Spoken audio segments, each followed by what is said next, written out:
선언합니다. 다음은 기획조정실 소관 2018년도 주요 업무 보고를 청취하겠습니다. 기획조정실장께서는 소관 업무를 보고해 주시기 바랍니다. 네, 기획조정실장 김학봉입니다.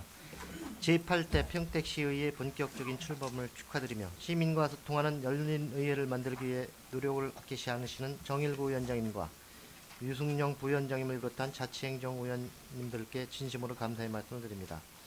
보고에 앞서 저희 실 간부 공무원을 소개해드리겠습니다. 기계산과 한승도 과장입니다. 디자인과 조남돈 과장입니다. 세정과장은 공석임으로 최창용 세정팀장이 참석하였습니다. 문해관관과 남성진 과장입니다. 정보통신과 이상돈 과장입니다.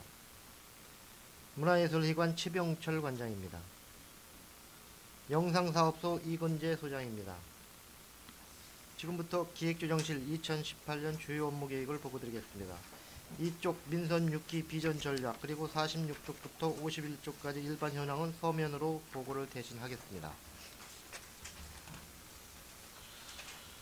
먼저 기획예산과 소관으로 정책 조정 및 시민 참여를 통한 지속 발전 가능한 시정 정책에 대해서 보고드리겠습니다. 5쪽이 되겠습니다.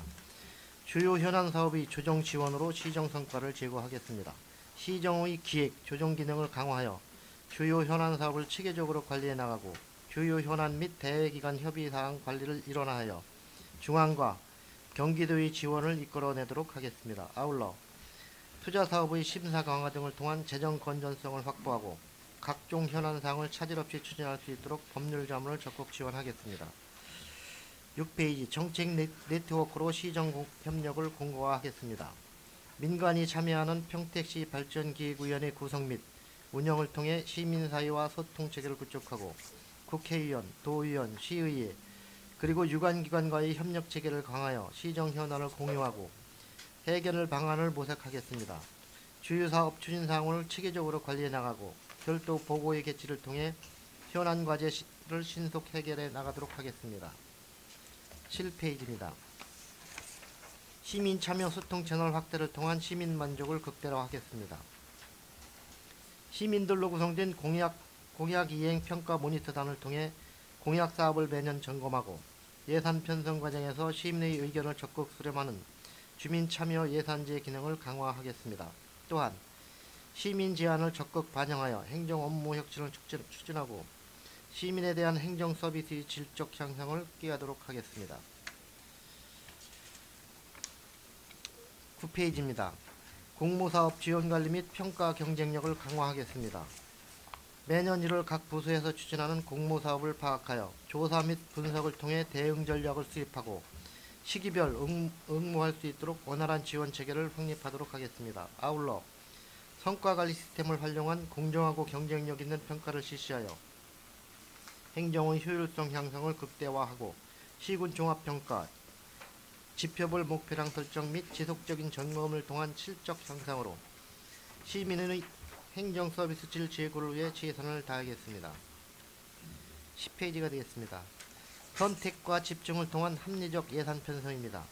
민선 7기 시정 핵심 과제의 성과 극대화를 위하여 선택과 집중을 통한 예산 편성을 추진하고자 합니다.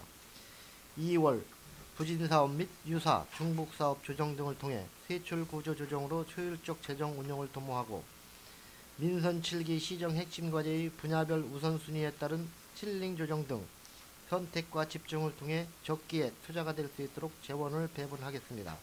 또한 주민 참여 예산, 시민과의 대화 등 시민 참여 의견을 적극 반영하여 투명하게 재정을 운영토록 하겠습니다.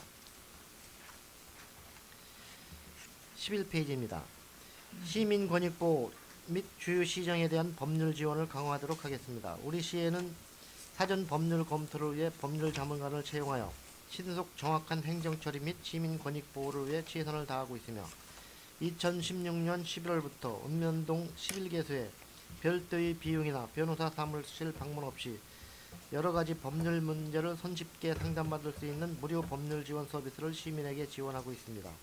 또한 시민과 소상공인 및 중소기업이 일상생활 또는 영업활동 중에 겪는 규제로 인한 어려움이 없도록 불합리한 규제를 지속적으로 발굴하고 자치법 규정 신설 또는 강화되는 규제사항을 충분히 검토하여 시민들이 느끼는 규제로 인한 부담을 최소화하겠습니다. 12페이지입니다. 맞춤형 인구 정책을 기획하고 종합적인 지원 방안을 강구하겠습니다. 현재 민관 네트워크 강화를 통한 실효성 있는 인구 정책 및 중앙정부의 저출산 관련 중점 과제를 연계 추진하고 있으며 평택시 인구 정책 중점 추진 체계를 위하여 사업부서별 분산된 기능을 통합적 조정 기획을 추진을 통한 컨트롤 타워 기능을 강화하고 조례 및 위원회를 구성하여 인구 정책의 제도적 기반을 마련하겠습니다. 아울러 급증하는 저출산 고령화 문제 해결을 위해 평택시 사회성과 보상사업 선도 모델을 개발하고 찾아가는 인구교육 실시, 맞춤형 인구정책 공모사업 등 저출산 대응체계 구축, 변화하는 인구구조에 대응하여 실효성 있는 평택시 인구정책을 추진하도록 하겠습니다.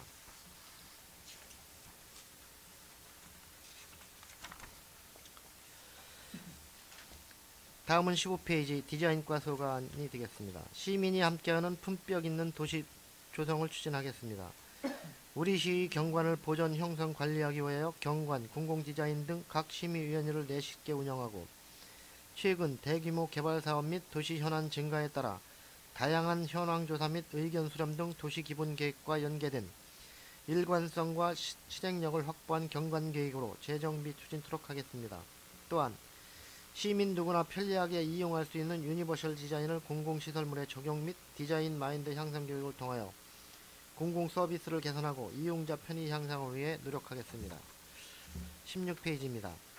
범죄 예방 환경 디자인 사업을 통해 안전한 거리를 조성하겠습니다. 금년에는 평택경찰서로부터 여성 안심 기각길 총 9개소를 추천받아 합동 현장 조사를 실시하여 권역별 3개소를 선정하였으며 총 7억 원의 사업비로 범죄 취약 지역의 위험 요소 및 불안감을 차단하여 현장 중심 안전도시 조성 및 지역 주민 삶의 질 향상을 위해 노력하겠습니다. 18페이지입니다. 시민과 소통하는 도시계획 상임계획단을 운영하도록 하겠습니다.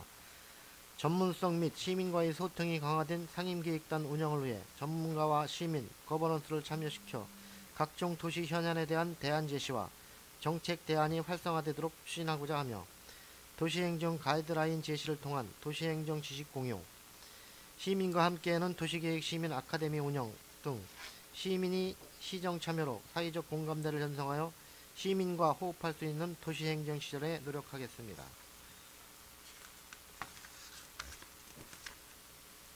다음은 21페이지 세정과 소관이 되겠습니다. 차질 없는 지방세입 목표액을 달성하겠습니다. 우리 시는 각종 택지와 도시개발 사업의 진행 및 준공에 따른 부동산 관련 세금이 지속적으로 급상승하고 되고 있으며 이러한 세입 특수 여건을 고려하여 전년 목표 대비 1134억 원을 증액한 1조 335억 원의 목표액을 설정하고 이에 대한 안정적인 세수 확보를 위해 공정한 과세자료 정비와 세점 담당 공무원의 역량 강화를 위해 자체 스터디를 실시하는 등 목표액 달성에 최선의 노력을 다하겠습니다. 22페이지 지방세 및 세의 수입 체납액 징수활동 강화에 노력하겠습니다. 2018년도 체납액 정리 목표액은 지방세 284억 원과 세의 수입 195억 원을 포함한 총 479억 원으로 설정하였으며 이에 대한 징수 대책을 위해 체계적인 원인 분석 및 유형별 정리 방안 강구로 징수활동을 강화해 나가겠습니다. 아울러 신속한 채권 확보 및 실효성 있는 행정제재로 건전한 납세 풍토 조성과 체납액 일소의 만전을 기하겠습니다. 24페이지 다음으로는 신뢰받는 세무행정 추진을 위해 납세자 증서 및 세정 환경을 조성하도록 하겠습니다. 지방세 납세자의 권익보호를 위한 마을 세무사들을 각 권역별로 10여 명을 위촉하여 국세 및 지방세에 대한 무료 상담 제도를 운영하고 있으며 또한 자진신고 납부 대상에 대한 다양한 홍보 활동 강화로 성실 납세를 적극 유도해 나가겠습니다. 특히 언제 어디서나 지방세 고지서 없이도 납부할 수 있는 다양한 편의 시책을 확대 추진해 시민들에게 고품질 납세 서비스 제공으로 공정하고 투명한 세정 운영에 만전을 기하도록 하겠습니다.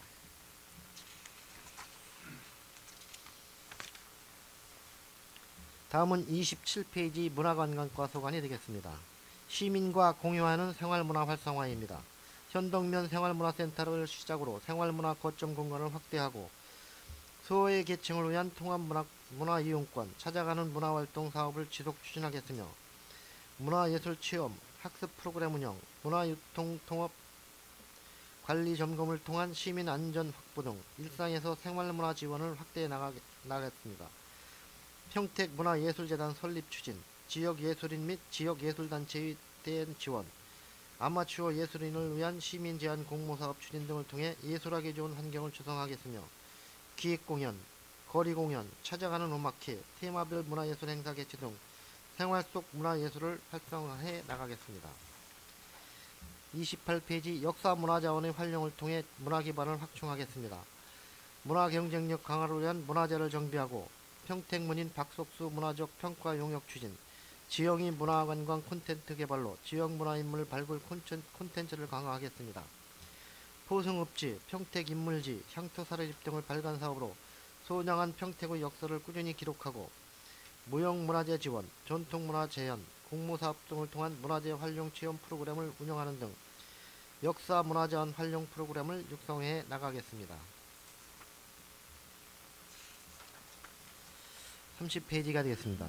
지속성장을 위해 문화, 관광, 인프라 구축을 위해 평화예술의 전당, 평택박물관, 현덕면 생활문화센터 조성을 통해 장르별 체험형 문화예술 기반을 조성하고 내리캠핑장, 안정리 예술인광장, 희망평택 비축제 등 관광인프라 구축 및 안정하고 쾌적한 평택고 관광단지 정비를 통해 지역사회 관광자원 활용 기반을 구축하겠습니다. 아울러 인프라 사업의 조속 추진을 위해 중앙부처와 지속적인 협의를 실시하여 예산 확보를 하는 데 철저를 기하도록 하겠습니다. 31페이지입니다.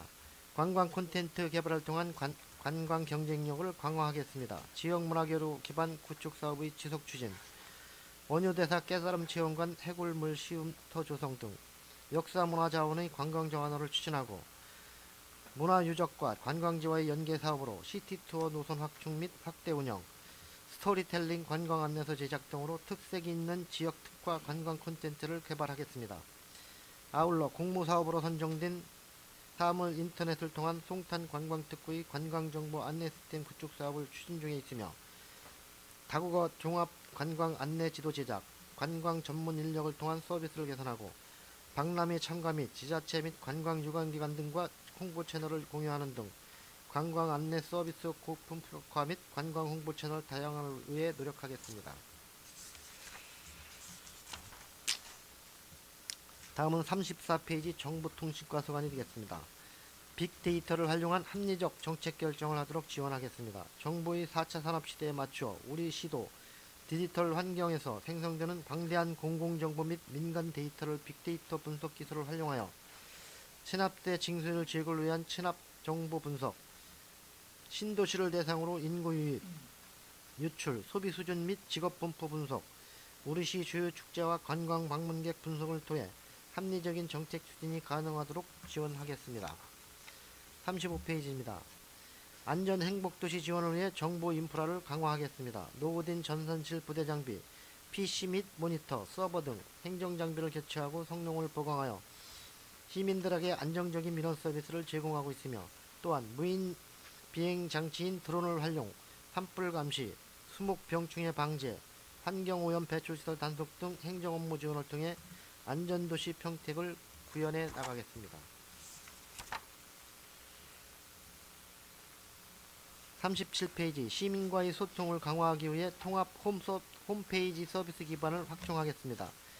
2007년에서 2010년 사이에 도입된 노후된 시스템 28식을 개최하고 시스템 재배치를 통해 효율적인 자원 공동 활용이 될 수 있도록 서비스 기반을 확충하였으며 또한 문화예술 행사 종합 홈페이지와 같은 시민 참여형 콘텐츠를 지속적으로 개발하고 소규모 홈페이지를 통폐합하는 등 정체되지 않고 발전하는 시 홈페이지가 되도록 하겠습니다. 33페이지 시민의 개인정보 및 행정정보 보안을 강화하겠습니다. 최근 공공기관에 대한 사이버 공격이 자주 발생되고 있으며 현재에는 공공기관의 경우 PC에만 감염 사례가 나오고 있으나 향후에는 주민등록이나 부동산 같은 민원 서비스용 서버에도 감염 우려가 있어 이에 대비하고자 피해 방지 시스템을 새로 도입하고 노후된 보안 장비를 개최하였으며 앞으로도 지속적으로 사이버 공격에 철저히 대응해 나가도록 하겠습니다.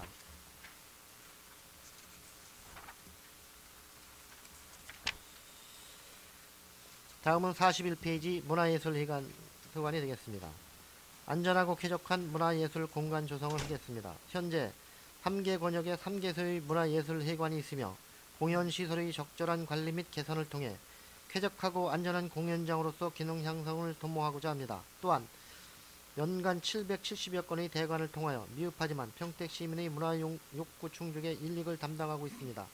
금년도에는 약 10억 원의 예산을 수립하여 음향장비 개선 및 노 냉방 설비 교체, 조명 설치 교체 등을 추진 중에 있습니다. 이를 통해 쾌적하고 안전한 공연시설 환경을 조성해 나가도록 하겠습니다. 42페이지입니다. 시민과 함께하는 문화예술 기획 공연을 추진하겠습니다. 시민들에게 대도시에서 볼 수 있는 공연을 통하여 문화예술에 대한 욕구 충족의 기획을 제공하고 음악의 감동과 선율로 소통과 화합의 하모니를 연출하고자 금년도 제1위 추경 예산에 8천만원의 예산을 확보하였습니다. 7월 13일 금요일 오후 7시 남부문화회관 대공연장에서 금난새의 해설이 있는 음악회를 개최하였으며 12월 14일 금요일 오후 7시 남부문화회관 대공연장에서 파리나무 십자가 소년 합창단 내한공연을 개최할 계획입니다. 본 기획을 통하여 우리 시민들에게 아름다운 선율과 수준 있는 클래식 음악을 선사하고자 합니다.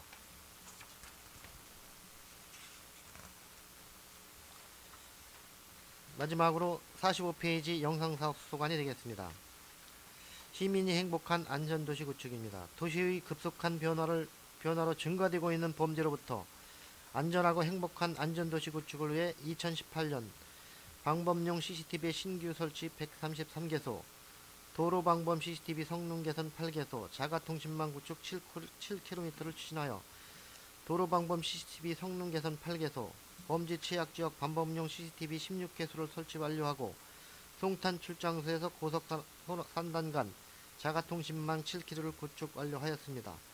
또한 시민안전 및 사건 사고 예방을 위해 24시간 관제를 실시하여 강력범죄 4건, 경범죄 44건 등 303건의 관제 실적을 거두었습니다. 하반기에도 범죄 취약 117개소의 방범용 CCTV 설치 공사 추진과 시민안전 예방을 위한 연중 통합 관제를 실시하고 유서비스를 통합센터 시민안전 체험 견학교실을 운영하도록 하겠습니다. 이상으로 기획조정실 주요 업무 보고를 마치겠습니다. 기타 일반 사항은 유임무로 가름하겠습니다. 감사합니다. 예, 기획조정실장님 수고하셨습니다. 계속해서 질의답변을 진행하겠습니다. 먼저 기획예산과 디자인과 세정과 소관 3쪽부터 24쪽입니다. 3쪽부터 24쪽까지 일괄해서 질의하실 위원님 계시면 거수로 신청해 주시기 바랍니다. 예, 강정구 의원님 질의해 주시기 바랍니다. 네, 강정구 의원입니다. 국장님한테 질의하겠습니다. 네. 주민 참여제가 무슨 제도인지 알고 계시죠? 네. 주민 참여제도라는 거는 이제 주민들이 직접 참여제도를 통해서 이제 정책 결정이나 아니면 그 집행 과정에 참여해가지고 우리가 이제 영향력을 행사할 수 있는 그런 제도인데, 그 주민 참여제에는 여러 가지가 있습니다. 뭐 주민 예산제도 있고 주민 공모제도 있고 여러 가지가 있는데, 이제 내가 지난번에 그 주민 그 예산제에서 이제 예산학교 그때 이제 그 강의할 때 제가 한번 들었습니다. 네. 그런 의미에서 보면 상당히 그 좋은 취지를 가지고 또 그 예산학교를 통해서 주민이 참여할 수 있는 그런 기회를 많이 주려고 하는 데 대해서는 제가 높게 평가를 합니다. 근데 예산학교를 그렇게 이제 연 4회, 1위, 간담회를 4회 정도 한다는 거는 그만큼 의지를 많이 갖고 있다고 생각을 하는데, 실제상으로 집행 과정을 보면 대부분 이제 각 과에서 정리돼서 예산과로 올라오면 예산과에서 전체적으로 정리를 하고, 그거를 의회로 넘어오기 전에 이제 민관 그 심의기구를 통해서 이렇게 절차상 밟아서 이렇게 올라오는 거로 알고 있는데, 그게 사실 실질적인 측면에서 보면 그 주민 참여 그 예산제의 취지하고는 좀 동떨어지게 운영하는 게 아닌가. 왜 그러냐면 모든 걸 결정된 상황에서 사실 그 중간에서 그 민관인들이 참여하는 그런 과정에서 어떤 예산이 바뀌는 경우를 저는 그렇게 많이 보지는 못했어요. 그러니까 형식적인 절차에 의해서 넘어오는 거를 좀 이렇게 제가 이렇게 봐왔는데, 그렇다면 그 예산학교나 이런 의지를 갖고서 시행하려고 하는 그 의지에 비하면 실제 시행하고 있는 제도에서는 그 의지가 좀 퇴색되지 않나라는 생각이 드는데 거기에 대해서는 어떻게 생각하시는지요? 네, 뭐 좋은 지적을 해주셨습니다. 사실 뭐 그저 근데 이 예산학교라든가 주민참여 예산도 이제 도입된 데가 사실은 뭐 얼마 안 됐습니다. 사실 뭐 전에는 시에서 이제 부서별로 받아서 거기서 이제 토의된 사항들을 가지고 정리해서 이제 의회에 제출해서 의원님들 승인 받아서 바로 이제 시행이 됐었는데 지금은 이제 앞으로 또 저기지만 이제 주민과 이제 함께 가는 시정을 할 수뿐이 없습니다. 그래서 지금 뭐 시장님께서도 이제 소통을 해서 모든 예산을 뭐 시민들 의견을 들어서 하신다고 그랬기 때문에 지금 이제 정착되어 가는 단계입니다. 지금 조금 좀 미흡한 점도 있지만 앞으로도 계속 개선해 가면서 하여튼 많은 분들과 소통하면서 예산을 편성하도록 그렇게 하겠습니다. 예, 알겠습니다. 그러면 그 취지는 제가 높게 평가를 하고 그 취지에 맞게 앞으로 좀 제도적으로 네, 많이 네, 좀 반영을 해주시기를 좀 네, 바라겠습니다. 좋으신 말씀입니다. 고맙습니다. 두 번째는 그 세정과 쪽에 대해서 제가 질의를 좀 하겠습니다. 지금 국세랑 지방세랑 소멸시효 기간이 같나요? 예를 들어서 5억 미만일 때는 5년이고 저희는 금액 상관없이 그냥 저기입니다. 5년입니다. 5년입니까? 예, 채권이 그 확보가 국세는- 안 돼 있으면은 저기는 채권이 확보돼 있으면 소멸시효가 없고요. 채권 확보가 안 돼 있으면 5년입니다. 아, 그렇습니까? 이게 국세는 보통 5억 미만이면 5년이고 예. 5억이 넘으면 10년이죠. 예, 소멸시효가. 그렇습니다. 금액은 저희는 지방세 예. 상관이 없습니다. 근데 이제 지방세는 전혀 상관이 없다는 거죠. 예, 예. 그렇다면 그 소멸시효가 완성이 되려면 보편적으로 이제 고지나 독촉이나 압류를 해야 되는데 예. 그걸 하지 않았을 때는 소멸시효가 완성이 되는 거죠, 그렇죠? 마지막 독촉일로부터 5년을 기산을 하기 때문에요. 아, 그러니까 그걸 안 했을 때는 5년 후에는 소멸시효가 완성이 되는 거죠. 예, 그렇습니다. 그렇다면 중간에 고지나 독촉이나 압류를 해야만이 그 시점으로부터 다시 또 5년이 우리가 아닙니다. 그 채권 확보가 되면요 시효가 중단이 됩니다. 그래서 시효가 계속 시효 소멸이 안 되는 거고요. 채권 확보가 되면요. 예. 독촉을 되면 마지막 독촉일로부터 5년을 5년이죠. 계산해서 시효 그쵸? 소멸됩니다. 예, 그렇다면 이게 보편적으로 이제 그 세금을 이제 우리가 이제 그 추징을 하려면 고지나 아까 마냥 그 독촉이나 아니면 압류나 뭐 여러 가지 그 방법을 취해야 되는데 네. 그런 거를 취하지 않고 혹시라도 그러면 이제 소멸시효가 완성이 된 경우죠. 예, 예. 한다면 완성이 된 상황에서 세금을 거둔 경우는 없습니까? 평택시에서?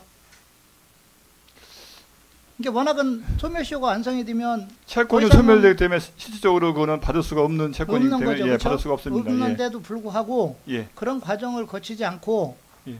혹시 세금을 다시 재고지를 했다든가 해서 받은 경우는 없습니까? 그런 경우는 없습니다. 그거는 이제 그거 확실히 책임질 수 있습니까? 예. 채권 확보가 된 경우적이지만요. 채권 확보가 안 되고 소멸시효가 된 거는 받을 수가 없습니다. 그거는 아니 그러니까 일반적으로는 소멸시효가 5년이고 그 소멸시효가 사실은 이제 완성이 되려면 아까 마냥 고지나 독촉이나 압류나 뭐 이런 것들이 이제 그런 과정을 거쳐야 되는데 예, 예. 그런 과정을 거치지 않게 되면 이제 우리가 이제 소멸시효 5년이 완성이 돼서 더 이상은 우리가 이제 뭐 세금을 받아낼 수 있는 방법이 없죠, 그렇죠? 예, 예. 그런데 이제 그렇다면 거기서 끝나는데 그런 과정을 안 거치고 소멸시효가 완성된 상황에서 세금을 받은 경우는 없다는 없습니다. 것이죠. 예, 예. 알겠습니다. 전산으로도 그는 그 불가능합니다. 징수 처리가 당연히 불가능하기 때문에. 불가능한 예, 예. 거니까 제가 물어보는 거예요. 예, 없습니다. 당연히 그래서 그걸 또 그렇게 해서 받게 되면 왜냐하면 주민이나 시민들이 사실은 피해가 오는 경우가 있을 수가 있거든요. 네. 예, 이건 공식적인 답변입니다. 예, 예, 없습니다. 알겠습니다. 예, 또 질의 있으신 분 질의해 주시기 바랍니다. 예, 홍선희 위원님 질의해 주십시오. 예산에 대한 이제 전반적인 그 말씀을 좀 드리겠는데요. 사실 그 시민과의 소통을 굉장히 강조하잖아요. 제일 중요한 게 지금 그 민원이거든요. 민원을 어떻게 해결하느냐에 따라서 우리 그 시가 잘한다 못한다를 시민들은 판단을 하게 돼 있습니다. 가장 중요한 것은 돈 안 들이고 민원을 해결할 수 있는 방법이 가장 바람직하죠. 두 번째로는 이제 작은 예산으로 많은 민원을 해결했을 때 그리고 이제 그 그 정상적인 예산을 집행했을 때 이제 이런 순위로 사실 보여집니다. 시민들이 또 그 사실 시민들이 큰 거 원하는 거 아니죠. 뭐 집 앞으로 뭐 8차선 도로가 가건 10차선 도로가 가건 시민들은 그거 중요하게 생각 안 해요. 비 올 때 내 집에 물 안 들어오는 게 중요하고 물 들어오는 거 해결해 주는 게 중요한 거죠. 그래서 이제 그 작은 민원은 그 좀 신속히 해결을 해서, 그러니까 쉽게 말해서 자금이 많이 소요한다는 것을 우선 그 해결을 해서 그 시민들이 피부로 느끼는 이제 그러한 행정이 됐으면 좋겠고요. 그래야 우리 의원들도 면이 쓰고 사실 그 우리 공무원들도 면이 쓰는 겁니다. 그래서 이제 그 부분에 대해서 좀 앞으로 좀 많은 신경을 써주시기를 부탁을 드리고요. 그리고 이제 그 민생과 이제 밀접한 규제 개혁에 대해서 이제 11쪽에 있나요? 근데 사실 그 우리가 그 불합리한 규제가 굉장히 많아요. 특히 이제 이 민간 보조금 부분에 대해서. 그래서 이제 그러한 제도도 좀 앞으로는 좀 과감하게 개혁을 해서, 이게 사실 딴 용도로 쓰이지 않고 우리가 사업 계획에 의한 용도로 정상적으로 쓰이면은 불필요한 규제를 좀 완화시켜야 된다고 생각을 합니다. 그래서 이제 그러한 부분에 대해서 좀 해줬으면, 앞으로 우리 시 행정이 이제 그런 쪽으로 좀 가졌으면 하는 바람이고요. 그리고 이제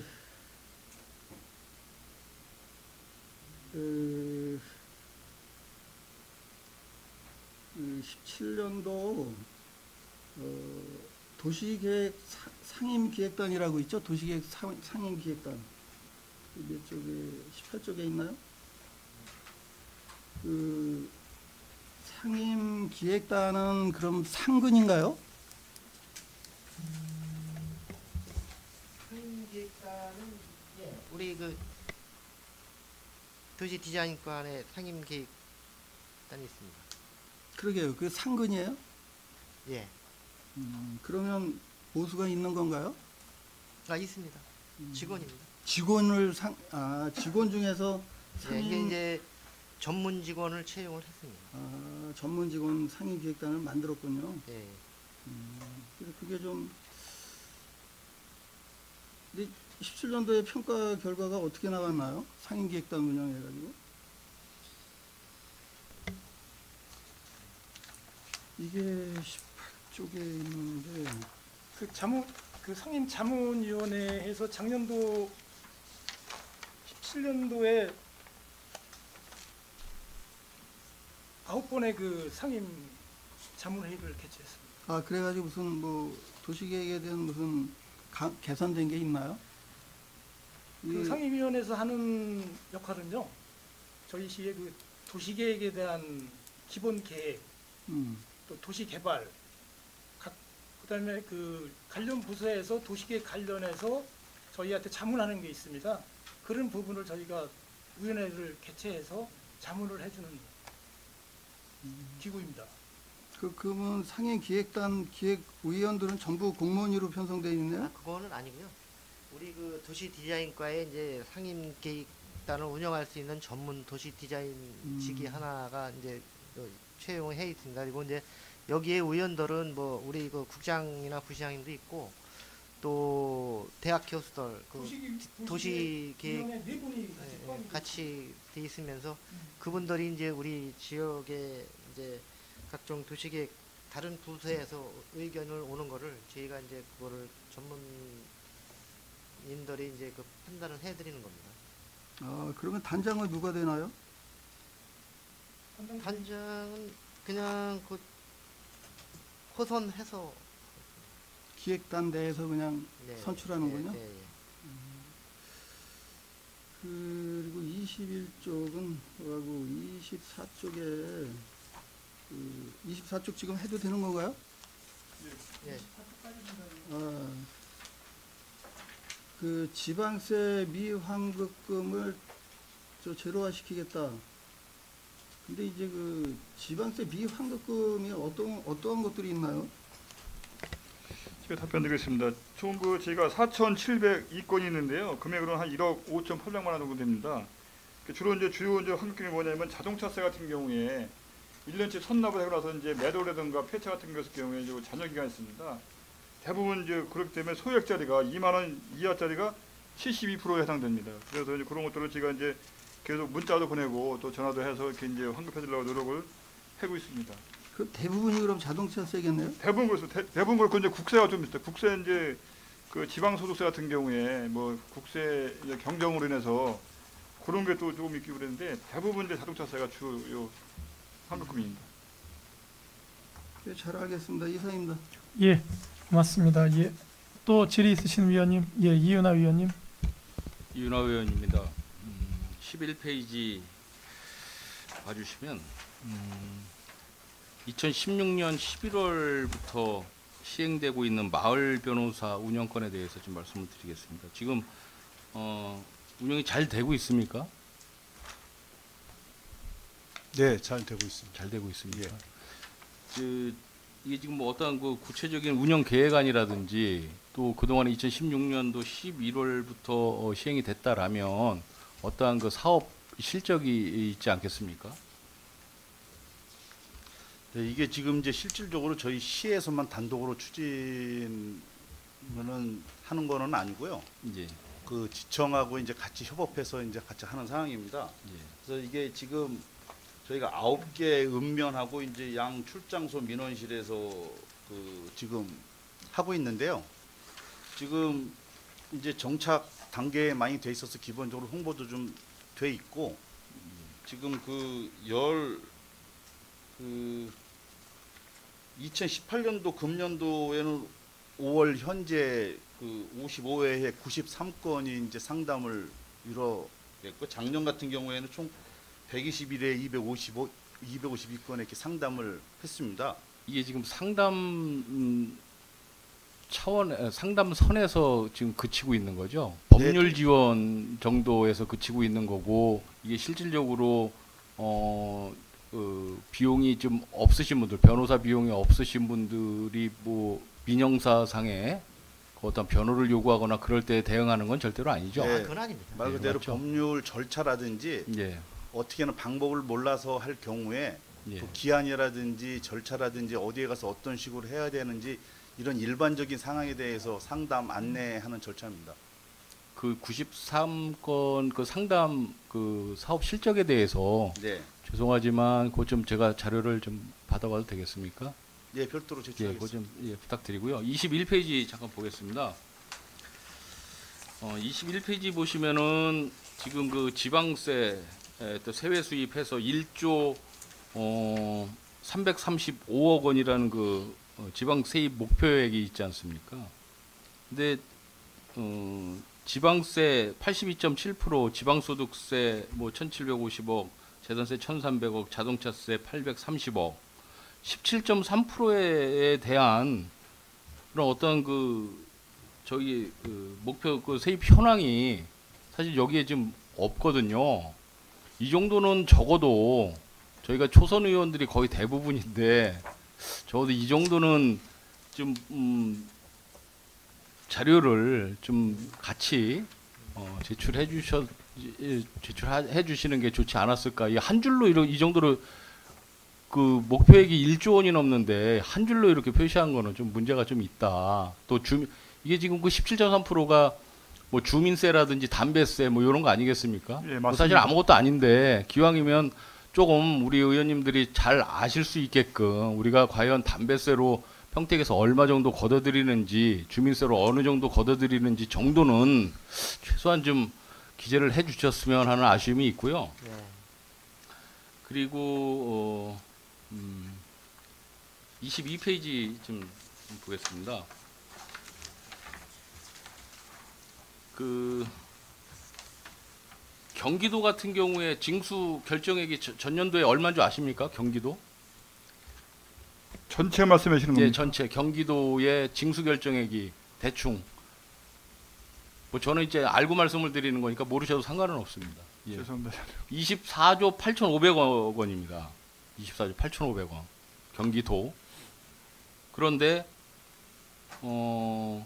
체납액이 5,990억 원입니다. 그래서 징수 결정액의 2.4%가 체납액으로 되어 있거든요. 그걸 이제 징수를 해야 되는데 그러면 평택시는 과연 얼마냐?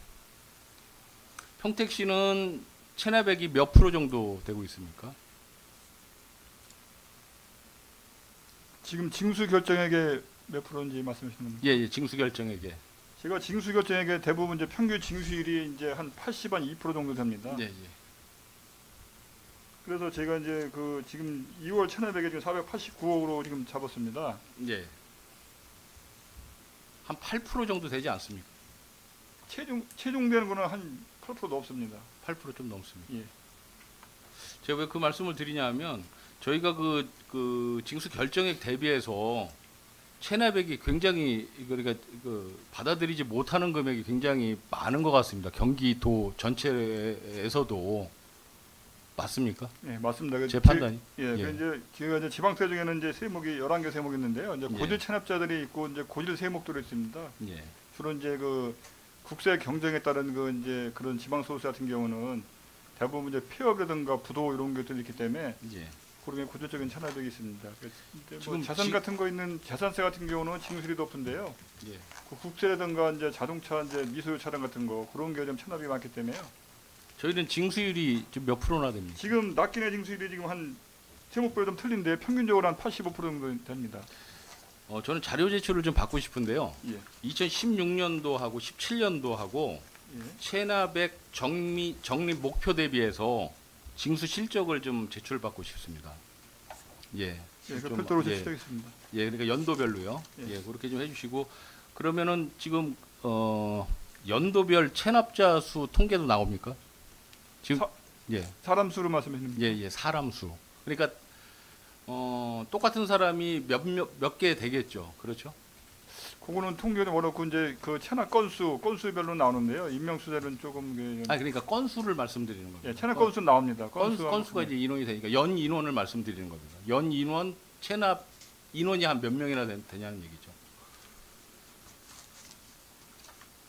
그 통계는 그 제출해 주실 수 있으시죠? 아, 지금 체납 인원은 지금 말씀드릴 수 있습니다. 체납 인원은요. 예, 5월 30일 현재 72,498명입니다. 7만 명이요. 72,000. 건수는 22만 1,276건입니다. 22만 1,276건.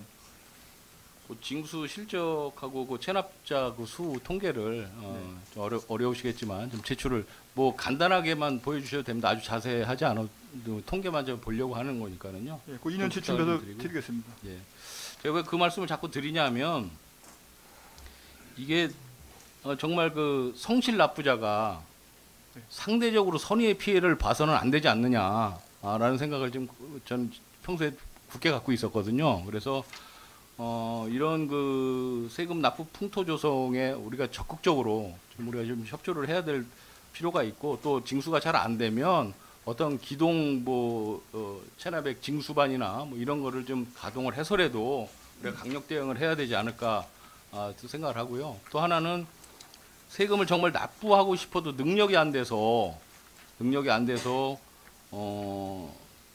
납부를 하지 못하는 생계형 그 체납자들이 있지 않습니까? 예. 그분들에 대한 어떤 구제 방안도 우리가 과감하게 좀 모색을 해야 되지 않을까라는 생각을 해봅니다. 그러니까 뭐 납부를 유예한다든지 또 분납을 한다든지 또 어떤 사회복지 시스템에 의해서 어떤 뭐 면제 처리를 한다든지 하는 어떤 그런 그 사업 구상을 실시해야 되지 않을까 이런 생각을 해보면서 좀 아까 이제 말씀드린 대로 그 징수 실적 좀 제출을 좀 부탁드리도록 하겠습니다. 예, 그거 제가 준비해 드리겠습니다.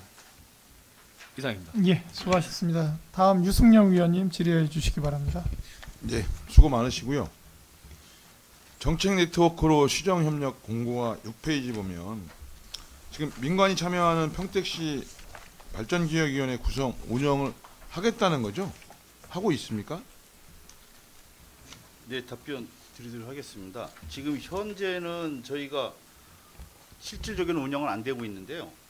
저희가 99년도에 그 평택시 발전기획위원회 그 운영을 위한 조례를 제정을 했습니다. 그래서 민선 2기, 3기, 5기 때는 이게 구성이 돼서 형식적이나마 구성이 돼서 좀 미진하지만 운영이 됐었었는데 민선 4기하고 6기에는 이게 운영이 구성 및 운영이 되지 않고 있었습니다. 근데 지금 이제 그 민선 7기 시장님 그 공약사항에도 그 여러 시민들이나 각계각층의 전문가들이나 참여하는 소통위원회 성격을 그 하신다는 그런 말씀이 있어서 저희가 지금 현재 실질적으로 운영 안 되고 있는 조례는 제정돼 있지만 운영이 안 되고 있는 평택시 발전기획위원회가 그 조례상으로는 8개 분과에 55명 이내로 구성을 하게 돼 있습니다. 그래서 저희가 요 평택시 발전기획위원회를 조금 더 실질적으로 개선 보완을 해서 체계적으로 구성해서 운영토록 준비하겠습니다. 지금 말씀 잘 해주셨는데요. 2, 3, 5기 또 4기, 6기 이렇게 말씀하셨잖아요. 네. 그러면 이 조례는 2기 때 제정됐나 거죠? 3기? 2기 때 조정됐으니까 5년 했겠죠? 예, 그렇습니다.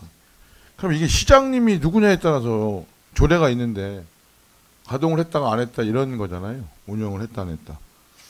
근데 이제 당초에는 그 필요성이나 여러 가지 상황에 따라서 이 조례까지 제정을 했었었는데 운영을 해보니까 그 실질적인 그런 운영이라든지 그 구성이라든지 운영에 좀 문제점이 있고 어떤 그 가시적인 효과라든지 이게 좀 미흡한 거로 저도 알고 있었습니다. 그래서 운영을 하다 안 하다 하고 있었었는데 지금 그 그러니까. 아까도 말씀드린 대로 공약사항에도 있고 조례는 제정돼 있고 이걸 활용을 해서 실질적으로 구성을 해서 내실 있게 운영토록 준비하고 있습니다. 그러니까 2, 3, 5기는 김성기 시장님 때고 4기는 송명용 시장 때니까 안 했고 6기는 공정항 시장이니까 안 했고 이런 거 아닙니까 이게? 그러니까 조례를 운영하거나 그러니까 조례 제정해서 할 때 이제 문제가 된다면 조례를 뭐 개정하거나 이럴 필요는 있지만 이게 뭐 전임 시장이 하면 안 하고 뭐 이런 부분은 좀 아닌 것 같고요. 예를 들어 뭐 그런 우연의 일치일 수도 있고요. 뭐 그게 그런데 이제 그런 부분들이 어떻게 기수별로 보니까 어떻게 우연의 일치인지 그렇게 맞아 떨어지는 부분이 있어서 그리고 이제 또 하나는 이제 발전기획위원회라고 하는 거의 명칭도 2기 때 99년도에 시대적 어떤 상황을 반영한 거다라는 생각이 들거든요. 그래서 좀 명칭 같은 거는 뭐 저희 시의원들이 조례를 뭐 개정하든 아니면 시 집행부에서 하든 좀 명칭은 좀 변화가 좀 필요한 것 같고 이런 운영에 대해서는 진짜 필요한 건지 정확히 검토하고 이게 필요하다고 하면 어떤 그 선출직 시장님이나 어떤 그런 어떤 의회 구성의 어떤 변화에 따라서 이렇게 추진했다 안 했다 이런 것들은 좀 바람직하지 않다 이런 말씀을 좀 드리고요. 또 한 가지 이제 저번에 예산학교 운영했나요? 네. 그래서 제가 한번 거기 잠깐 들어가서 봤는데 관심 있는 일반 시민이나 공무원분들이 오신 거를 봤습니다. 근데 이제 안타까운 부분이 뭐냐면 이건 뭐 다른 부서도 마찬가지고 여기만이 아니라 그게 이제 강사분이 와서 PPT를 하고 이제 강연을 했는데 그러니까 거기에 시간이 맞지 않아서 참가하지 못한 일반 시민분이나 공무원분들이 그걸 다시 보려면 볼 수가 없어요. 어디 가서 그러니까 그런 시스템이 안 돼 있다는 거죠. 그러니까 단순히 예산학교만이 아니라 시가 주체가 돼서 어떤 필요해서 이런 강의 교육을 했다면 그 강의 교육이 후에 필요로 하시는 분들이 계셨을 때는 언제든지 그걸 볼 수 있는 그런 어떤 게시판이든 어떤 홍보 프로 이런 걸 만들어서 시간이 안 되시는 분들도 좀 보실 수 있도록 좀 사전 준비들을 좀 하셨으면 좋겠다. 요 예산 학교만이 아니라 전반적인 그러니까 그런 부분에 대해서 좀 검토를 좀 해주셨으면 좋겠어요. 예. 그리고 이제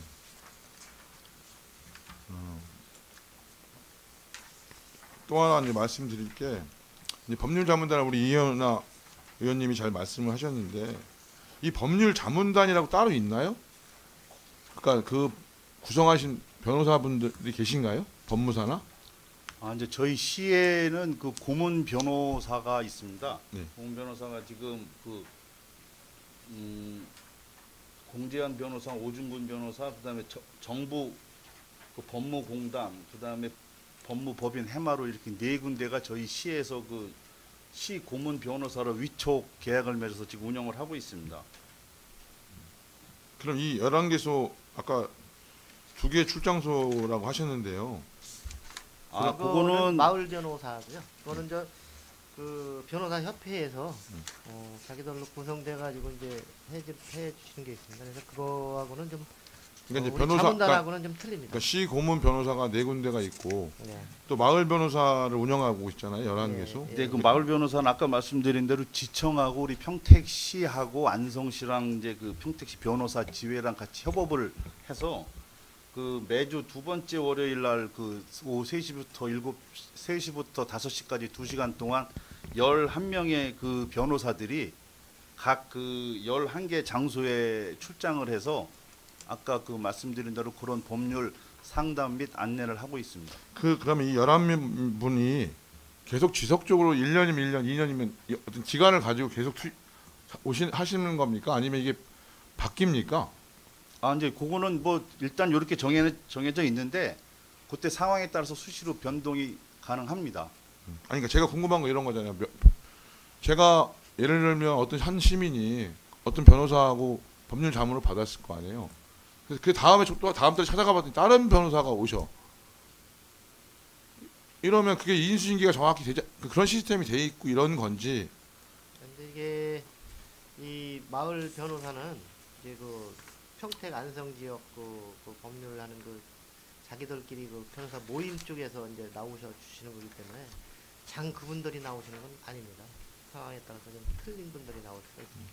그러니까 이제 저는 이제 일회성의 지원도 분명히 필요하고요. 마을 변호사 더군다나 변호사 구하가 접하기 어려우신 또 이게 면이니까 이제 해주시는 건 좋은 정책인데 좀 그런 부분이 이제 가서 한 번만 이렇게 하고 끝나는 게 아니라 좀 더 좀 뭐랄까 심도가 전에 아까 얘기했듯이 뭐 법 재판을 진행할 정도까지는 안 한다 하더라도 좀 더 실질적인 도움이 좀 될 수 있도록 좀 더 보완한 부분을 좀 검토해 주셨으면 좋겠다.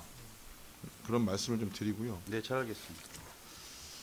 그다음에 이제 맞춤형 인구 정책인데 이 인구 정책이 보니까 여러 부서에 좀 복잡하게 연관돼 있어요. 뭐 전화를 했던 여성가족과는 보건소, 뭐 모자보건팀이 있고 또 여기 인구 정책을 담당하는 또 이 기획재정 조정실이 있고 한데 저번에 이제 조례 제정도 우리가 그때 했었지 않습니까? 그래서 이 문제 되게 심각한 문제인데 제가 여기 이번에 자료를 요청해서 받아본 거에 의하면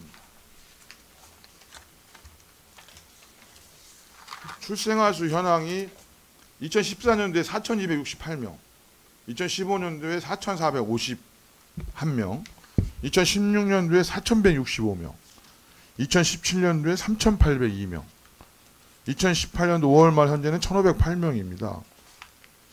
그러니까 작년보다 줄을 것 같아요. 5월 말 현재 1,500명이면. 그러면 2014년도에 4,268명이었던 아동이 지금 3,800명 이하, 작년 말에 3,802명이니까요. 2018년에 더 줄 확률이 높은데, 예를 들어서 이제 이런 부분을 보면 이제 심각한데, 그 첫째 아를 낳는 숫자도 2014년도에 한 최고 높았을 때가 2015년도였어요. 그럼 15년도에는 2,219명이었는데 작년에는 1,933명이에요.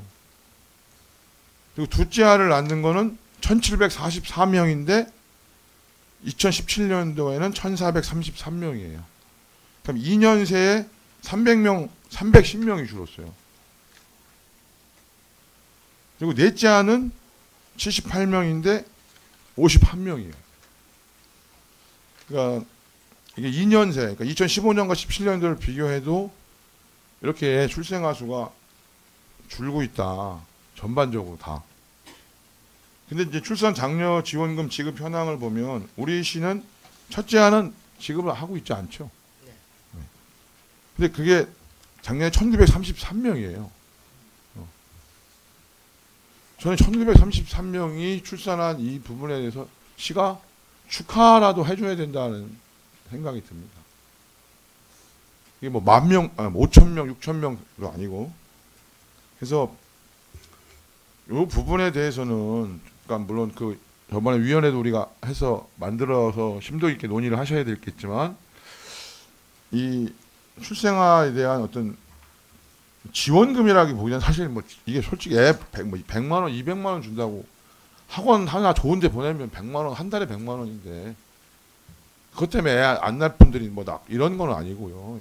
뭐 지원금이라기보다는 뭐 축하금, 감사하다, 뭐 이렇게 어렵고 힘든 이 저출산 이런 시대에 아이를 우리 지역에서 태어난 아이와 부모에 대해서 축하한다, 감사한다는 정도 이제 저는 지원이라고 보고요. 그래서 그런 부분에 대해서는 좀 뭐 예산 검토도 하셔야겠지만, 저도 놀라운 게 이렇게 줄고 있다는 거. 그러니까 한 해에 2,000명도 이제 평택에서 태어나지 않는 거잖아요. 네, 이런 부분에 대해서는 좀 적극적으로 좀 대책들을 이걸 포함해서 출산 뭐 축하금을 포함해서 대책들을 좀 세워야 되신다는 말씀을 드리고요. 제가 또 하나 이거는 이제 현장에서 좀 느낀 부분인데요. 일단 경관위원회, 뭐 공공조형물 심의위원회, 공공디자인진흥위원회 명단과 운영은 추후 저한테 좀 보고 좀 해주시고요. 이 이제 범죄 예방을 위한 뭐 환경 디자인 사업 추진도 참 필요하고 전 중요하다고 보는데 또한 이런 부분을 좀 말씀을 드릴게요. 가로등이 켜져 있는지 꺼져 있는지 가로등이 필요한지 안 필요한지를 알려면 어둑어둑하고 껌껌할 때 확인이 되잖아요. 아침에 밝은 때 가면 가로등이 어디가 껌껌하고 필요한지를 알 수 있는 방법은 난 거의 없다고 보는데, 특수시설을 뭐 사용하지 않는 이상. 근데 제가 이제 선거 때 가보면 특히 이제 구도심 이런 데 지역에 가보면 가로등이 필요한데 어디는 좀 많고 어디는 적고, 그러니까 이게 계획을 가지고 잘 봐서 파악을 해서 한가하기보다는 민원이 들어와서 가로등 설치가 필요하다면 설치를 해주고, 했다가 어디가 또 민원이 들어와서 가로등 좀 띄워달라고 하면 띄워주고, 그러니까 이런 정도의 현재 가로등은, 그러니까 지금 이제 디자인과 관련해서 환경과 범죄 예방 및 환경 디자인 사업과 해서 이런 사업을 할 때는 저는 뭐 용역도 주시겠지만 관리를 이제 좀 필요한 그 사업을 정확히 하려면 적절하게 배치하셔야 된다. 그럼 뭐 5시나 4시에 출근하셔서 12시에 퇴근하는 담당 공무원을 하든지 시간 근무제도를 하든지, 그러니까 실질적으로 저는 접근해야 된다. 어떠한 거든. 이 단순히 가로등만이 아니라. 그러니까 그런 부분에 대해서 좀 요거 말고도 필요한 사항이 있습니다. 야간에 꼭 점검하고 활동해야 될 때면 시간제를 어떻게 조정을 해서 출근 퇴근 시간을 좀 조정해서 좀 할 필요가 있다. 이런 말씀을 좀 드립니다. 그리고 끝으로 이제 세금 문제 말씀드리는데, 이제 생계형 체납자인 분들, 살기 어려워서 생계형 체납자인데 붙인 부분들에 대해서는 저도 당연히 아까 우리 이현아 의원님이 말씀하신 쪽으로 분납을 한다든가 아니면 시효가 지났으면 빨리 그 처리를 해버리는 방식이 필요하고요. 그런 분이 아니라 재산을 은닉하고 재산을 숨겨놓고 세금을 체납한 부분에 대해서는 징수를 엄격하게 해야 된다라고 하는 거고요. 지금 예를 들어 유명한 분이 이제 전에 이재명 성남시장이 텔레비에도 많이 나오고 지금은 이제 도지사이신데, 거기 관련된 뭐 기사를 보면 그 기동반을 구성하기로 돼 있잖아요. 하지 않아요? 세금 체납 기동반. 평택시도 세금 체납 뭐 징수 기동반이 있나요? 저희는 아직 구축이 안 돼 있는데요. 경기도에서 합동으로 이제 하고 있습니다. 경기도에서 있어갖고 이제 경기도에서 각 시군별로 다니면서 이렇게 고재 체납자들한테 이 기동반 운영을 해갖고 합동으로 하고 있습니다. 언제부터요? 작년에 중점적으로 많이 했습니다. 그러니까 그게 언제부터 기동반 운영이 경기도 합동으로? 예, 경기도 합동으로 운영하고 있습니다. 제 평택시 자체적으로는 없고요. 네. 경기도에서 합동으로 하고 있습니다. 그러니까 언제부터 하고 있냐고. 작년 초부터 하는 걸로 알고 있습니다. 그 자료 좀 추후에 주세요. 예, 준비해드리겠습니다. 그리고 이거 2월 체납액 이렇게 많잖아요. 지방세와 세액 수입. 근데 이제 경기도 같은 경우는 지방세와 세액 수입이 둘 다 뭐 돈을 걷는 건 마찬가지잖아요. 이걸 지금 어떻게 하나로 운영합니까? 징수반을 아니면 별개로 운영합니까? 저희 두 개로. 세정과에서 별도로 이제 그 지방세 징수팀이 따로 있고요. 그다음에 이제 세수 징수팀이 따로 있어 그 별도로 이제 각각 운영. 그러니까 이거를 경기도 같은 경우는 두 개로 운영하는 게 아니라 이제 하나로 운영하겠다라고 하는 거예요. 징수는. 그래서 인원을 보강하면서 행정력을 집중해서 징수를 하겠다라고 하는 거예요. 경기도 같은 경우 현재 이재명 도지사. 그러니까 우리도 그냥 그런 부분에 좀 검토가 필요하고요. 그게 이제 예. 저희가 잠깐 설명을 드리면 그 성남시에서 그런 시스템이 있었습니다. 그래서 성남시에 이제 체납액 징수반을 77명을 이제 임기제 공무원으로 해서 이제 채용을 해서 하셨는데 사실 이제 그거에 대한 평가는 좀 엇갈리고 있습니다. 왜냐하면 77명에 대한 봉급이 체납액 받는 것보다 더 나가는 경우가 더 많습니다. 그래서 일단은 체납액 정리 차원에서는 좀 맞지는 않는데 단지 이제 조금 접근하는 게 이제 일자리 지원 차원에서는 뭐 그게 이제 검토해 볼 수 있지만 일단 이 세무 쪽에서 보는 체납액 징수 쪽에서는 인원이 너무 과다하게 들어가니까 그 체납액보다 질문 좀 중에 많다. 죄송한데 이 네. 부분은 좀 짚고 넘어갈 게 뭐냐면 2월 체납액이 489억 원 지방세가 세외 수입 일반회계에서 체납액이 375억 원이잖아요. 2월 체납액이 이거 계속 수년 동안 이어져 오는 거잖아요, 같이. 예, 그렇습니다. 2000 예를 들면 지금 그래서 이게 한 해 건 줄 안다고요, 저희가 지금. 2017년도 체납액이 얼마예요? 그때 발생된 2016년도 체납액은 얼마고요?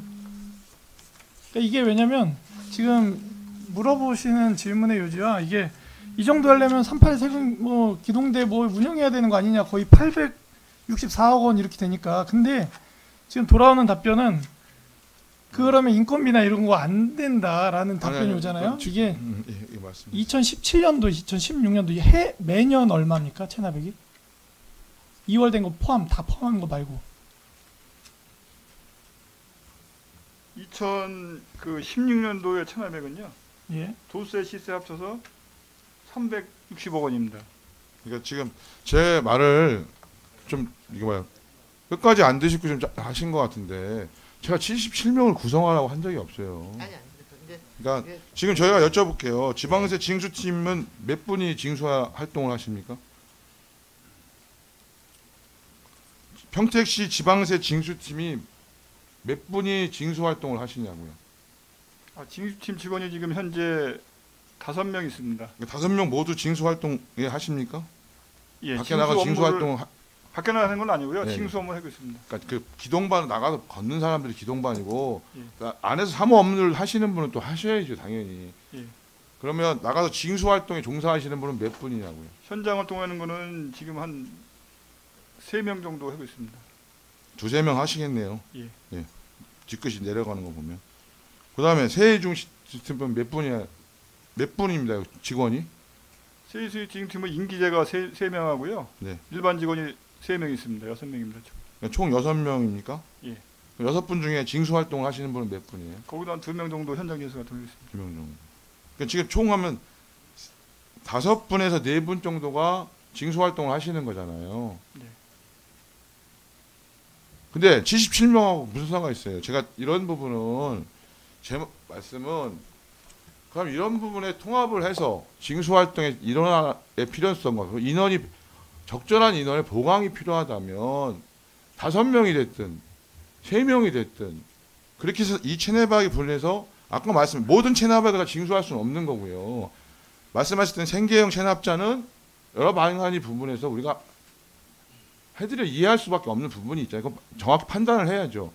그러나 그렇지 않은 부분에 대해서는 최대한 징수를 하려고 하는 부분이고 그런 의지를 가지고 해야 된다는 말씀을 드리는 거예요. 예, 그거를 잘 그렇습니다. 검토해서 예. 아니 뭐 성남이 77명 해서 들은 그 문제, 그러한 평가의 부정적인 부분은 우리가 좀 새롭게 극복해 나가고 징수를 하고 또 그러한 어떤 상징성, 이 체납이 돈이 있으면서 체납이 되면 이 끝까지 징수하려고 하는 의지가 있다. 이거는 수십 년에 또 영향을 미치는 사안이잖아요. 어느 시는 뭐 안 해도 그냥 대충 한 5년만 지나면 다 소멸시켜준다. 이런 것들은 단순한 문제가 아니라, 그러니까 그걸 총체적으로 검토하셔서 적절한 진수 부분에 대해서 하시고 효율성을 극대화하기 위해서 통합적으로 지방세와 세액 수입을 징수하는 게 더 효율적이라고 판단하면 그렇게 구성을 하는 거고, 기동반만이요. 그게 아니다. 이 각자 하는 게 더 효율적이라고 판단이 되면 그렇게 할 수 있는 거죠. 그런 부분에서 심도 깊게 고민해서 좀 하셨으면 좋겠다. 네. 예, 이상입니다. 감사합니다. 네, 또 질의 있으신 강정구 의원님 질의해 주시기 바랍니다. 네, 강정구 의원입니다. 아까도 제가 처음에 질의를 했던 부분하고 이제 연관성이 있는 건데, 이 세금이라는 거는 좌우지간 걷는 과정에서 우리 시민들이 불이익을 보는 부분이 있으면 안 된다. 그 불이익이 있고 공무원들은 또 예를 들어서 부정을 취하는 부분이 있다면 이거는 시민들 입장에서 볼 때는 상당히 그 마음의 어떤 그 마음이 폭발할 어떤 그런 사안들이기 때문에 제가 질의를 다시 한번 드리겠습니다. 아까 제가 공소시효도 시효 소멸도 얘기하고 그랬었는데, 아까 뭐 그 부분은 뭐 지금 그런 경우가 없다고 그러니까 그거는 제가 그 답변으로 제가 넘어가겠습니다. 세정과에서 혹시 아까 제가 감사과에서 얘기할 때도 답변을 들었습니다만 구체적으로는 얘기 안 했어요. 그러나 세정과에서 혹시 직원들이 그 근무의 시간을 사실이 아닌 대로 한 적이 있거나 아니면 가리 출장을 한 경우라는 사례가 혹시 있었는지 한번 제가 좀 묻고 싶습니다. 이게 무슨 말이냐면 서류상으로는 출장 업무로 기록이 되어 있는데 실제상으로 안 나간 경우죠. 그런 경우 출장 수당이 2만 원인가요? 예, 관내 네, 2시간 이상은 2만 원입니다. 2만 원이죠. 그 출장 수당은 저희가 받고 실제 나가진 않고 이런 사례. 그다음에 근무 외 시간. 예를 들어서 저기 문화관광과 우리 과장님도 계시는데 아마 이제 토요일 같은 날, 일요일 날 막 이렇게 나오다 보면 사실 관리가 힘들어요. 직원들. 근데 나온 거로 기록은 해놓고 또 실제 근무 시간을 뭐 더 부풀린다든가 좌우지간 이런 경우가 파생되는 경우가 있는데, 이건 이제 두과에서 했다는 게 아니고 감사과에도 실제로 그런 사례는 있었다고 아까 보고는 했습니다. 그렇기 때문에 제가 지금 다시 한번 물어보는데, 그 세정과에서 혹시 그런 경우 있습니까? 저희 과 같은 경우는 대부분 이제 출장 업무가 많습니다. 이제 뭐 과세자라든가 아니면 뭐 송달 관계라든가 뭐 체납자 같은 출장 업무가 많은데요. 그 감사과에서 하는 얘기는 이제 제가 작년인가 올해 한번 왔었는데, 예를 들어 갖고 출장을 3시간을 다뤘는데 2시간만 출장을 나갔다 오고 1시간, 왜냐면 출장을 다니다 보면은 좀 빨리 들어온 경우가 있습니다. 시간은 3시간 다뤘지만 그 소요된 시간이 단축되는 바람에 좀 빨리 들어온 경우에, 그럴 때 이제 그런 걸 알 수 있는 방법은 있죠. 지적을 예를 한번, 들어서 예. 나가게 되면 네. 그 어떻게 됐든 결제를 받고 나갈 거 아닙니까? 그렇죠? 네네. 근데 또 그날 또 다른 결제가 있었나 없었나 또 확인해 보면 그거는 뭐 실제로 나갔는지 안 나갔는지는 금방 알 수 있는 상황이 여러 가지 방법이 있을 네, 텐데, 전산으로 방법이 요즘에 다 있겠죠. 체크가 됩니다. 예, 있겠는데 실제상으로 차량 운전을 못하는 분이 나갔다고 돼 있다든가 뭐 이런 사례 같은 경우는 없습니까? 없습니다, 그런 경우. 지금 대답하신 거 확실하신 거죠? 예, 아까 같은 경우도 이제 제가 출장을 3시간을 다뤘는데 이제 그 업무가 빨리 끝나다 보니까 뭐 2시간 이내에 규정에 제가 왜 이런 질문을 하냐면 아까도 얘기했지만 잘못 부과를 해서 피해를 보는 시민들이 있고, 만약에 있다면 있는 경우가 있고, 예를 들어서 그 부당하게 또 국민 세금을 아까 만약 부당하게 취하는 경우가 있다면 이거는 참 큰일이다. 이건 보통 일이 아니다라는 거는 뭐 대충 아시겠죠? 그 정확히 네, 기억하고 아시죠? 있습니다. 그래서 저희는, 그거를 제가 답을 드리고 싶은 거 그거는 제가 밝혀낼 문제고요. 나중에 일단은 그 과장님 말씀은 그 세정과에서는 아까 마냥 불합리하게 체납된 경우나 아니면 또 일반 세금들을 불합리하게 거둔 경우는 없다는 걸 분명히 말씀을 하셨고, 그렇죠? 네. 그 다음에 아까 마냥 제가 질의한 어떤 그 근무의 시간이나 아니면 출장에 관련돼서 부정적인 것도 지금 없다는 거죠. 예. 그럼 앞으로 만약에 그런 결과가 나온다면 어쩌시겠어요? 나오신다면 가정하에서 좀 말씀드리는 거 했다는 게 아닙니다. 지금 그렇게 대답을 확실하게 하셨으니까 만약에 그런 경우가 나오면 어쩌실 거냐? 제가 이제 그 초과 근무 같은 경우도 제가 이제 야간 같은 거 주로 많이 하는데요. 이제 예. 제가 이제 그 유흥점 조사 같은 건 주로 이제 밤에 출장을 나갑니다. 예. 이제 감사과에서도 보면 이제 대부분 이제 제가 이제 초과 근무를 달아놓고 야간에 이제 8시부터 주로 한 7시부터 한 9시 반까지 출장을 주로 이제 유흥점 조사를 나가는데 그 시간대 하면 이제 와서 보면은 책상에 불은 켜 있고 아니면 그 초과 근무 달려 있는데 사람이 없는 경우에 이때 이제 초과 근무를 안 한다고 이제 그 잘못 인식을 하는 경우가 있습니다. 저희가 뭐 그런 저는 경우에는 믿겠습니다. 그걸 없습니다. 믿겠고요. 왜냐하면 저는 뭐 지금 제가 단정적으로 기단이다를 말씀드리는 게 아니고 네. 제가 어떤 자료를 얻기 위해서 지금 말씀을 지금 물어본 건데 그 부분은 두 경우는 없다고 그러시니까 이게 공개적인 게 속기록도 지금 작성이 되는 부분이고요. 그거는 제가 참조를 그렇게 하겠습니다. 그렇게 하고 저기 문화관광과 쪽에 좀 제가 한번 질의를 좀 하고 문예회관 죄송합니다. 아니 그거는 다음 그런가요? 예. 예. 자, 또 회의 예, 홍선희 의원님.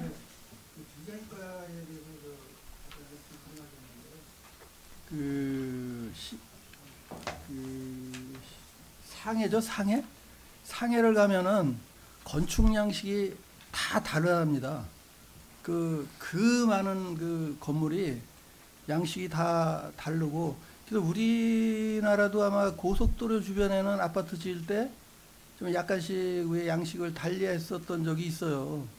우리 평택에서는 뭐 그런 계획 가지고 있는 게 있나요? 그게 이제 도시 경관하고 관계되는 거거든요. 예, 그렇습니다. 세부적으로 그 건축물이 각각 제 모양을 찾는 쪽으로 해서 시행은 아직 안 하고 있습니다. 그게 그 아파트나 뭐 이런 거 하나 줘놓으면은 반영구적이잖아요. 근데 이제 그 지금 우리나라 아파트는 전부 성냥각식으로 돼 있죠. 근데 그 상해를 가보면은 그 국제 도시죠, 거긴. 세계 각국에서 건물을 와서 다 줬어요. 다 다르답니다. 우리나라도 그 고속도로 주변에 제가 아까 말씀드린 대로 한 적이 있었던 걸로 기억을 해요.